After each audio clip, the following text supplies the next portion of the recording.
اليوم غادي نشوفوا روتين للبشره الجافه من الدهون بطبيعه الحال حتى من الماء، لان في هذه الحاله الحاجز الواقي للبشره كيكون متضرر وبالتالي البشره كتفقد لنا حتى الماء. بحال دائما المنتجات اللي كنحط فهي فقط امثله للتركيبات اللي يمكن لكم تستعملوها. اول حاجه هي التنظيف بالجيل مرطب للبشره الجافه والحساسه، يمكن لكم تستعملوه في الصباح وفي الليل. ثاني حاجه هي الترطيب. اختاريت هذا البروتوكول ديال الصباح والليل. بالنسبه للسيروم اللي على اليسار يستعمل في الصباح لترطيب وتقويه الحاجز الواقي للبشره، في حمض هيالورونيك ومضادات الاكسده لحمايه البشره من اضرار العوامل الخارجيه. وبالنسبه للسيروم اللي على اليمين كيتستعمل بالليل لان كيقوم بتقشير خفيف لتحسين ملمس البشره، فيه الريتينول، نياسيناميد، البونتينول وانزيمات لتقشير الخلايا الميته.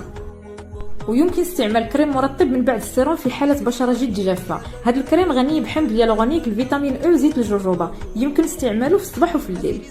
واخر حاجه واقي شمسي ذو تركيبه غنيه للبشره الجافه، فيه الالوي فيرا والفيتامين او لترطيب البشره.